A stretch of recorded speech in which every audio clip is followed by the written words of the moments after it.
Rikthehemi sërish në studio, është momenti që të flasim tani për një temë e cila lidhet me shëndetësinë. Të flasim për një grup caktuar personash, të cilët të vuajnë nga mbiprodhimi ose nënprodhimi i jodit në organizëm dhe ndryshe quhet smundja e tiroides. Ke dëgjuar për të, kam përshtypjen? Smundja e tiroides? Nga ty kam dëgjuar. Unë ke dëgjuar? Kur ke dëgjuar nga unë? Kur kemi bërë një bisedë në studio me një të ftuar. Më thënë nga i ftuar, jo nga unë në këtë rast. Mirë, do të dëgjosh edhe një herë, sepse do të flasim konkretisht për ato ushqime që parandalojnë, njëkohësisht edhe kurojnë sëmundjen e tiroides. Të ftuar sot në studio ne kemi dietologen Anila Kalleshi, përshëndetje mirë se ka ardhur ndaj me. Kënaqësi sa herë që rikthehesh, Anil. A mund të sqarojmë çfarë është jodi dhe pse ne kemi nevojë për të? Jodi në fakt është një substancë që ne duhet ta marrim çdo ditë rregullisht gjatë gjithë jetës sonë. Është një substancë shumë e rëndësishme për organizmin, një substancë e cila merret pothuajse një pjesë mjaft e mirë merret nga ushqimi. Shumë pak mund të themi që merret shumë pak. Ndoshta kur jemi në breg të detit, kur arrim të marrim ndoshta ato orët e para të mëngjesit, të rrim afër bregut të detit, mund të thithim jodin, por përthithja nga ajo nuk është siç bëhet nëpërmjet ushqimit. Është një substancë shumë e rëndësishme, një element shumë i rëndësishëm për organizmin, i cili thash duhet të marret çdo ditë dhe gjatë gjithë jetës sonë. Në fakt ndihmon mjaft mirë për zhvillimin e trupit. Pra për besoj Erioni ndoshta do më mbështeste duke thënë që ndihmon mjaft mirë dhe në gjatësinë e organizmit, në zhvillimin e organizmit. Është shumë e vërtetë kjo. Gjithashtu ndihmon dhe në formimin e korrës së trurit. Pra hormoni V-tiroksina, hormoni që prodhohet nga gjëndra tiroide, është një hormon shumë i rëndësishëm për zhvillimin e jetës sonë, për zhvillimin e kockave, për zhvillimin e gjatësisë sonë trupore, për zhvillimin e të gjitha organeve, gjithashtu dhe për ruajtjen e korrës së trurit. Ka një nivel përcaktuar se sa duhet të jetë sasia e mjaftueshme e jodit në Natyrisht që ka një nivel të caktuar dhe ajo ndryshon në varësi të moshës, në varësi të gjendjes së personave.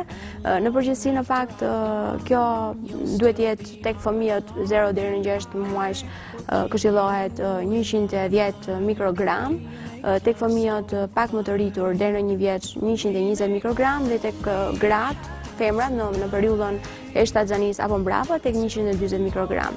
Por do thojë që për të gjithë njerëzit do mjaftonte një lugë kafeje në ditë, kripe jodizuar, pasi fatkeqësisht një lajm shumë i keq nga statistikat e Institutit të Shëndetit Publik, ekziston gjysma e popullsisë shqiptare, ekziston nga mungesë, domethënë gjysma e popullsisë shqiptare ka mungesë jodi, dhe kjo është një shifër shumë e madhe, shumë alarmante kur bëhet fjalë për një zhvillim të organizmit dhe sidomos për fëmijët e vegjël, që është shumë e rëndësishme pasi lidhet me një sëmundje shumë të madhe, mungesa e jodit, përveç tiroides dhe me kretinizmin, i cili është pavësia e zhvillimit mendor, e zhvillimit fizik. Anil që të kemi këtë mungesë jodi?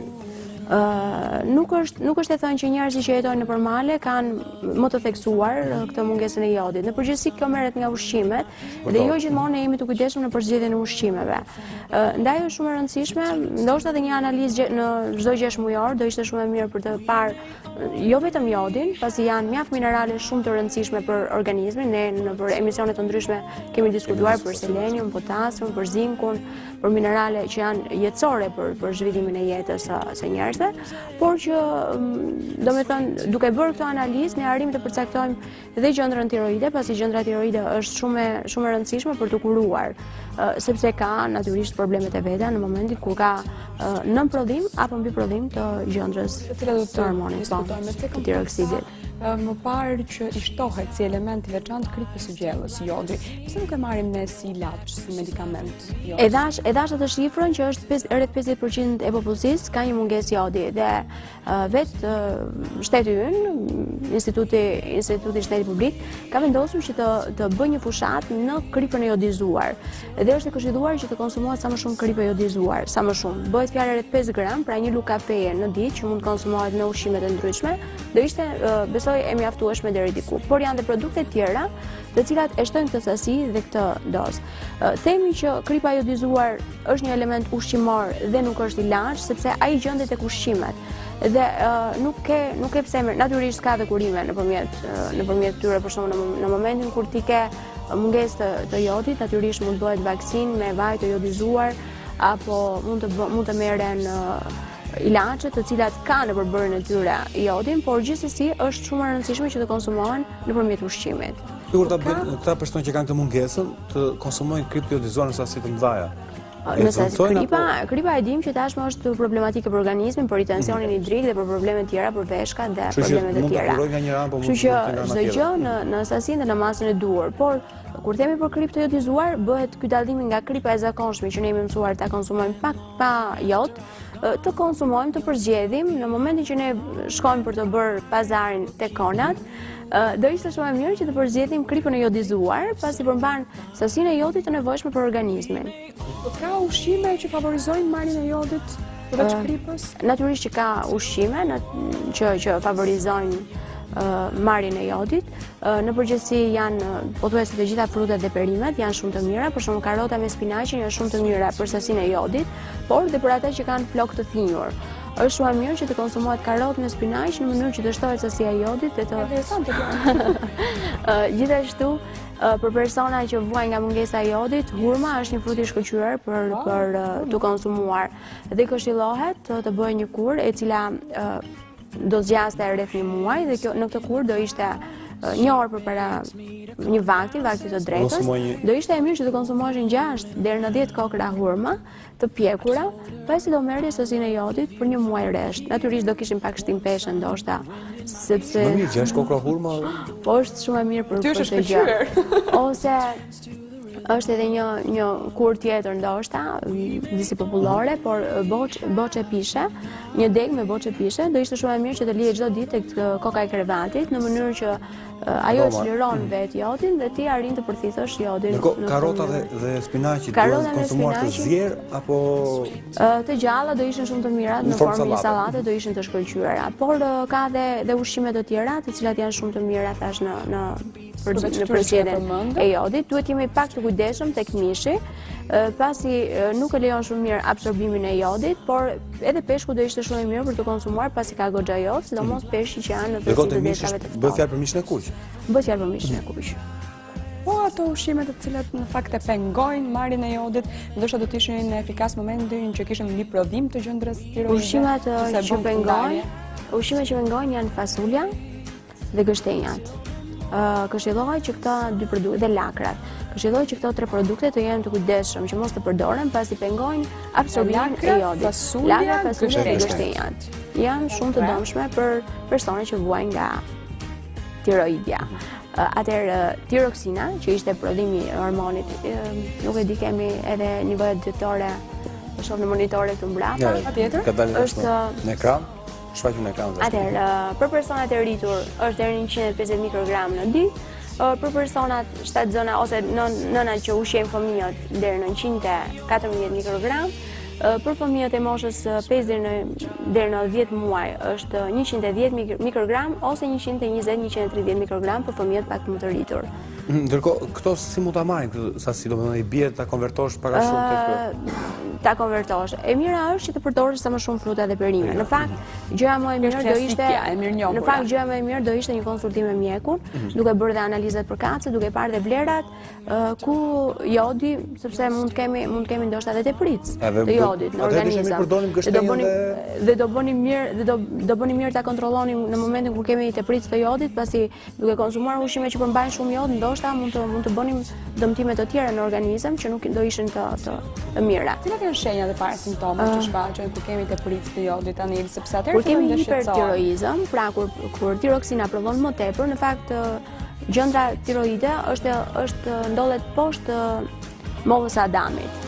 Është në qafë përpara në formë fluture me 2 krah dhe në momentin kur ne kemi mungesë të jodit, në fakt kemi një ëndje dhe krijohen ca nodula, po, pikërisht ca nodula të cilat duan të aktivizohen në mënyrë që të kenë sa më shumë mundësi të përthithin jodin nga midisi përreth. Dhe ato fillojnë e fryen dhe të japin direkt, është shenja e parë ndoshta që t'i dallojnë që një person ka mungesë hipotiroizëm.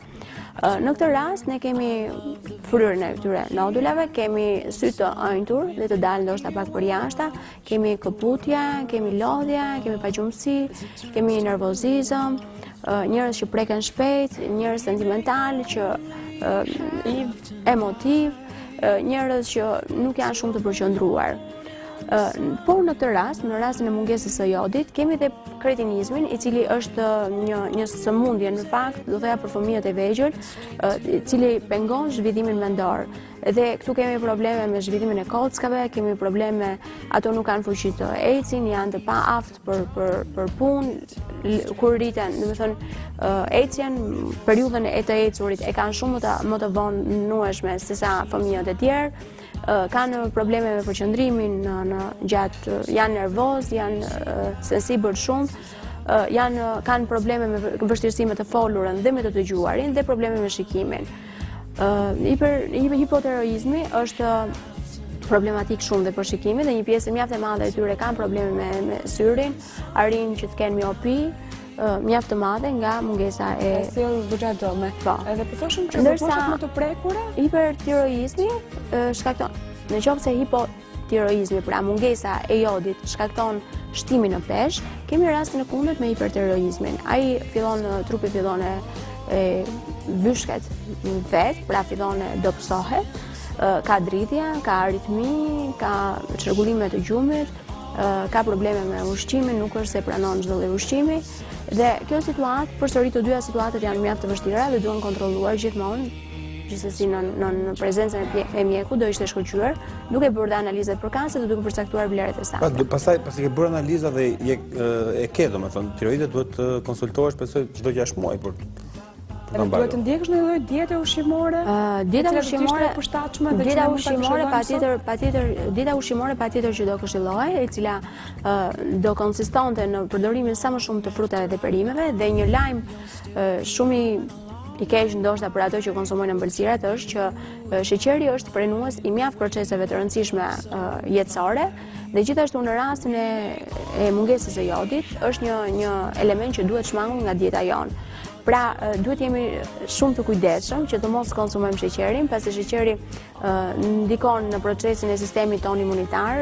Dim që në momentet kur sistemi imunitar është i prekur, procesi fagocitozës që ndodh nga konsumimi i sheqerit vonohet me 5 orë, që do të thotë që ti nuk arrin ta stimulosh sistemin ton imunitar për të funksionuar në rregull, por përkundrazi e kthen mbrapsht.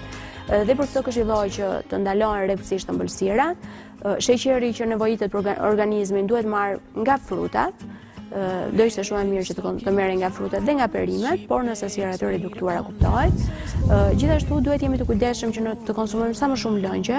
Personat që vuajnë nga tiroide këshillohet të konsumojnë sa më shumë lëngje, jo lëngje të konservuara, jo lëngje që përmbajnë sheqerin të tepërt, lëngje frutash apo perimesh. Selinoja do ishte shumë e mirë, fruta të shtrydhura të bëra me karrot, me mollë, me selino, me kastravic do ishin shumë të mira, pasi ndihmojnë mjaft mirë organizmin për të mbajtur një formë trupore shumë mirë, gjithashtu për të marrë.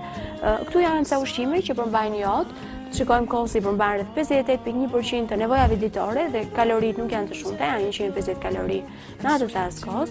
18% të nevojave ditore që nevojiten për organizëm përmban një kokërvez, e cili përmban 78 kalori.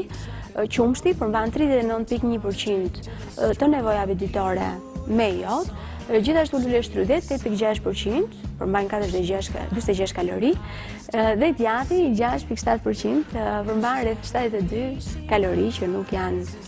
Pra, këto janë ushqimet që kanë jod dhe që janë në përdorim të përditshëm. Po, pikërisht. Kjo është ideja që në qoftë se ti nuk arrin të marrësh ndoshta sasinë e jodit të duhur, ta marrësh nga produktet e tjera, ke djatin, qumshtin, kosin, vezën, lule shtrydhet, po kështu ke karotën, ke spinaqin, ke produkte të mjaftueshme që të ndihmojnë mjaft mirë për të bërë normalizimin e kësaj gjëndre tiroide, e cila është mjaft problematike në momentin kur është acaruar, pra kur është qoftë me e zhvilluar më tepër, pra në prodhimin më tepër të jodit, apo qoftë në mungesën e saj. Kam përshtypjen se përdoren më tepër për të parandaluar gjatë dietës tonë ushqimore, sa për të kuruar apo jo, sepse në momentin që ajo ka vepruar, atëherë na hyjnë në ndim medikamente të ndryshme. Absolutisht po, por dhe ushqimi është një pjesë kryesore dhe përbërëse e kësaj. Nëse ti do marrësh një medikament dhe je me mungesë jodi dhe ti ushqehesh me fasule, me ushqime, me gështenja, me ushqime të cilat me lakra, të cilat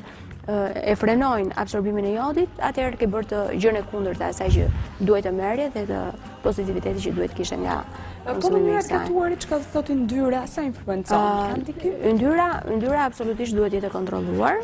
këshillohet vaji i ullirit. Pra ka një lloj lidhje me disa konsumojnë. Yndyrrat sezore duan ruajtur për shumë faktorë, domethënë. Sepse dhe shtimi në peshë është